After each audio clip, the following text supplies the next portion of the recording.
Right. And let's go find out from our man Ben Lichtenstein right now from TD Ameritrade Network of what he's thinking in the markets. And of course, folks, if you would like to follow Ben, he's got a great Twitter page. It's FuturesBen at underscore TDAN. TD. Yeah, we'll go over that. FuturesBen underscore TDAN. We'll get that and up you're there. gonna see our man Ben with Kevin right on the front page. What's going on, brother? Hey guys, thanks for having me on. Morning, Absolutely, Ben. man. So we get Fed Day, you know. So what are you thinking on Fed Day? Where do you think we're gonna go here? I'm thinking. I heard you mention how Fed Chair Powell is very scripted and for the most part calculated his message, and always a possibility for an outlier here. But it makes me think back to the days of Greenspan. You know how he would come out with the message, guys, if you remember, and nobody would, you'd hear the words, but you still didn't even really know how to interpret it. You know, he was so confusing at times. But those were the days for sure. It's completely changed now with the Fed dot plot and with the you know, some of the transparency that we have in terms of these minutes and the meetings, I should say, from the minutes. And you know, guys, I think for the most part, I widely expected a rate hike today. I think a lot of the focus, again, it goes without saying, being more on any insight that we get as far as December and potential for a fourth rate hike this year, and then again a little bit further out into 2019. Now, heads up here, guys, because I actually heard that this is going to be the first Fed meeting where we'll have projections all the way out to 2021. So,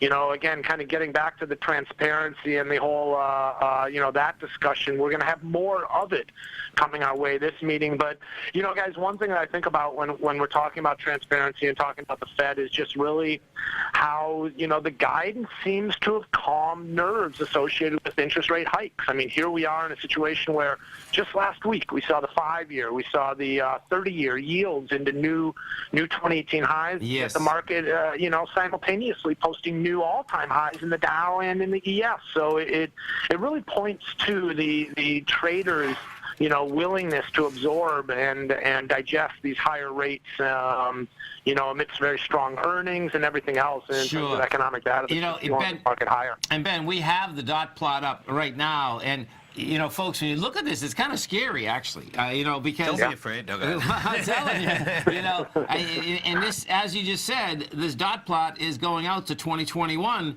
and it looks like the peak is in, you know, 2020. But you know, it's like, okay, are we really going to go up that fast? Percent? It's not. It's still, I believe, 2020 is still 3.25. That would make sense. 3.37. Yeah. You know, but Well, I mean, guys. Go ahead. No, that, you know, compared to where we are now, that's still a good another 50% up. Yeah, you know? almost. Yeah, it's a full point almost. Yeah. I mean, that's the real question right now at this point is where is normalization? Where's neutral, I should say, right? Where is that level where the Fed, you know, is creating an environment where we have low unemployment, you know, max employment and low inflation, you know, and that's really the debate at this point. But keep in mind, guys, that's ever changing and evolving as well on a daily basis. Oh, I mean, today, you know, it's probably going to change Listen, today. I'm so glad you brought that up because you know, as a trader, and I know you just love trading all these different futures.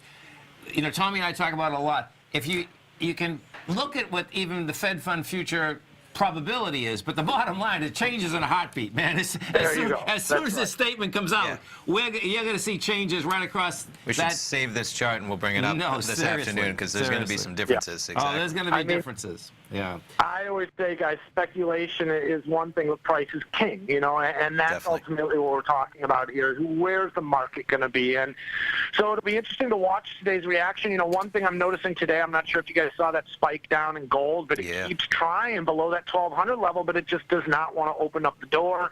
Yeah. I think that's going to be more tied to the dollar. You know, the dollar's kind of chopping it up around this 94 level, kind of limited in terms of conviction. But, you know, another batch of weak housing data this morning, guys. It actually came in pretty good in terms of percentage increase for the home sales this month, the new home sales, but they revised last month's down, and the actual amount of units missed by 1,000 or something like. I think they were looking for 630,000. It came in 629 or something like that. It just barely missed, but.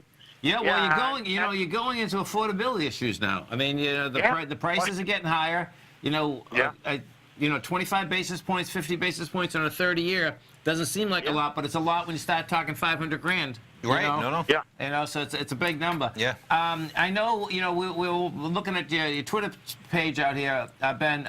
Oil. Talk to us about oil out here this morning.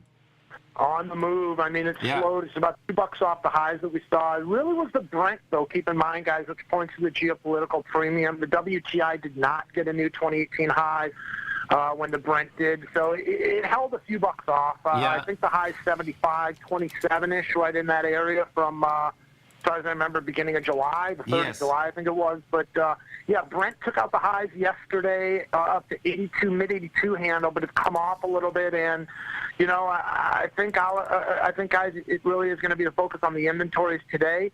We get the EIA at 9:30. Now, yesterday, the API reported a build of over 2 million, but keep in mind, they reported a build last week, and then the EIA came back and reported the draw. And the market really focuses on the EIA. We saw a small downside momentum or reaction to that API yesterday on the close, but limited in terms of follow-through in the overnight as far as the ability to take out anything significant. I think, again, geopolitical premium continues to play out. There's a lot of uncertainty associated with Iran. I actually started hearing, and guys, real quick, the last thought about some basically a group that's being set up that will help Iran get some of their oil out. It'll help you and China actually be able to purchase some of that oil by setting up this sort of middleman, I guess is the best way of thinking of it. So a loophole, a big loophole. You gotta love it. Basically creating a little bit of a tense situation here as far as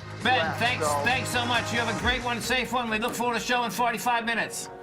Awesome. Talk to you guys. Thank you. Thanks, man. Take care, man.